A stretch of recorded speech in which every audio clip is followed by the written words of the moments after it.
तो आज हरियाणा में क्या रहा, कभी कुछ कभी कुछ। तो ये सारी बात देखते हुए पूरे हिंदुस्तान में कई पार्टियों ने एक अलायंस बनाया है।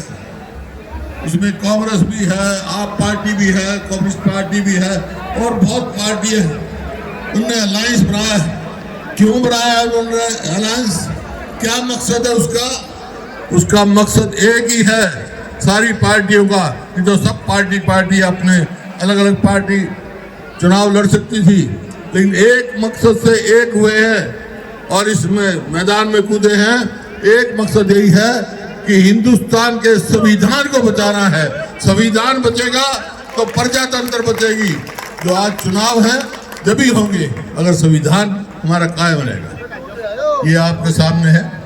और उसके मद्देनजर देखते हुए जो 10 साल में किसान, मजदूर, व्यापारी, कर्मचारी की जो हालात हुई है, राहुल गांधी जी ने, कांग्रेस पार्टी ने मैनिफेस्टो कहो या न्याय पत्र कहो, वो हर वर्ग के लिए, चाहे वो जवान है, किसान है, महिला है और गरीब आदमी है, सबके लिए बनाया है। मोटी मोटी 4-5 बताता हूँ। ऐसे तो ये सबके पास पहुंच जाएगा, घर घर आप सब पहुंचाओगे। जब आए हो घर घर लेके जाएंगे, पहुंचाएंगे आपके पास हमारे उम्मीदवार, और घर घर बता रहा है। उसमें लिखा है न्याय पत्र में, अगर कांग्रेस की सरकार आएगी तो किसान का क्या करेंगे? किसान का एमएसपी की गारंटी देंगे, और जो कोई उससे कम खरीदेगा तो उसकी सजा देंगे और स्वामीनाथन लागू करेंगे। जवान के लिए, बेरोजगार के लिए 1 लाख रुपए साल की अप्रेंटिसशिप। महिलाओं के लिए, जो घर में सबसे बुजुर्ग महिला होगी उसको 1 लाख रुपए साल का देंगे। और आपका गरीब आदमी के लिए मनरेगा की मजदूरी 400 रुपए से कम नहीं होगी। तो इस प्रकार से बहुत सारी बातें वो सब पहुंच जाएगा। लेकिन मैं आज एक बात कहने आया हूं आपको, कि ये चुनाव केवल लोकसभा का चुनाव नहीं है हरियाणा में, क्योंकि 3 महीने के बाद अपने चुनाव होने जा रहे हैं असेंबली के, हरियाणा के। तो ये लोकसभा के चुनाव के साथ साथ ये भी फैसला करेगा कि हरियाणा में अगली सरकार किसकी बनेगी। मैं सारे हरियाणा में घूमता हूँ, सारे सब जगह गया हूँ। कल मैं अंबाला, कुरुक्षेत्र इधर था और कई जगह गया। अब यहाँ से गुड़गांव जाऊंगा। मैं दाव के साथ कह सकता हूँ, जो रुझान, जो एक साथ समर्थन जो लोगों का मिल रहा है छत्तीस बिरादरी का, उसके आधार पर कह सकता हूँ हरियाणा के लोग फैसला कर चुके हैं कि अगली सरकार हरियाणा में कांग्रेस की बनाएंगे। अब सवाल है इस बात का कि भाई पूछ सकते हैं आपसे, अच्छा भाई ये तो बात ठीक है, अगली सरकार या हरियाणा में कांग्रेस की बनाओगे, केंद्र का तो आ गया मैनिफेस्टो, हरियाणा की सरकार क्या करेगी कांग्रेस की? तो एक बात मैं कह के जा रहा हूँ, 5-6 मोटी मोटी बात। वैसे तो बाकी चुनाव होगा जब बहुत सारी बात कहेंगे। हमारी कांग्रेस की सरकार बनेगी तो पहला काम हम क्या करेंगे? अपने बुजुर्गों की पेंशन 6,000 रुपए करेंगे। किसान को एमएसपी की गारंटी और कर्जा माफी से लेके ऋण मुक्त तक लेके जाएंगे किसान को। और जो महिलाएं हैं उनको जो सिलेंडर है गैस का, क्योंकि आजकल सब गैस पे रोटी पकाते हैं, 500 रुपए से ज्यादा नहीं होगा।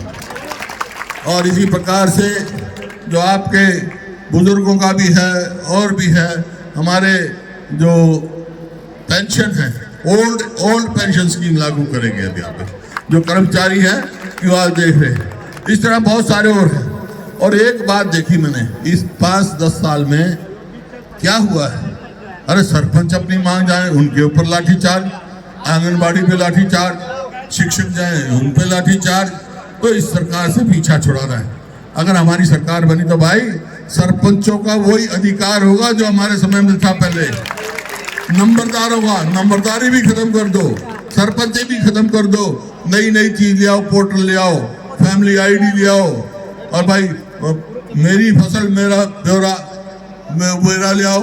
और अब फसल खेत में आई पड़ी है और वो किसान देख रहा है मेरा नंबर कब आओगा, जब मींह बरस जाए, उसकी फसल खराब हो जाए। और ये आपने देखा है, इसी प्रकार से कोई भी बहुत सारे काम है जो हमने करने। खिलाड़ियों को आपने देखा, खेल नीति करेंगे, हमने अपने कार्यकाल में 4 लाख 100 गज के प्लॉट दिए SC/BC को, और इन्होंने एक प्लॉट दिया हो तो बता दो भाई, 10 साल में एक प्लॉट दिया हो तो कोई, सारे हल्के के आए हुए, कोई गांव का नाम बता दो, आदमी का नाम बता दो। बल्कि हमने जो गरीब आदमी के लिए SC/BC के बच्चों की स्कॉलरशिप शुरू करी थी वो भी बंद कर दी।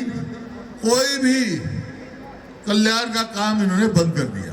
तो भाई एक तो ये पोर्टल का पीछा छुड़ा दूंगा थारा, सीधी जाके जो जनहित के पोर्टल नहीं है वो। और फिर आज देखिए 2004, मेरे क्या टीस है मेरे दिल में टीस है कि 2014 में मेरा हरियाणा प्रति व्यक्ति आय में, प्रति व्यक्ति निवेश में, कानून व्यवस्था में, खेल और खिलाड़ियों में, नौकरी देने में पूरे देश में नंबर 1 था। और आज की चीज में नंबर 1 है बेरोजगारी में, महंगाई में, अपराध में। आप खुद देख रहे, मतलब बेरोजगारी का ये हाल है। 2 लाख पक्की नौकरी खाली पड़ी है हरियाणा सरकार में, नौकरी नहीं लगाई, एक JBT का टीचर नहीं लगाया। तो भाई हमारी सरकार आएगी तो 2 लाख पक्की नौकरी हम देंगे बच्चों को। इसी तरह केंद्र सरकार में जो राहुल गांधी जी ने कहा 30 लाख जगह खाली है, वहां देंगे केंद्र सरकार में। तो ये आप देख रहे हैं, ना किसान की बात, ना बेरोजगारी की, कानून व्यवस्था आप देख रहे हैं। रोज मैं अखबार में पढ़ता हूं, दिन दहाड़े कत्ल हो रहे हैं दिन दहाड़े, और लूटपाट मची हुई है। ऐसा प्रतीत होता है सरकार नाम की चीज ही नहीं।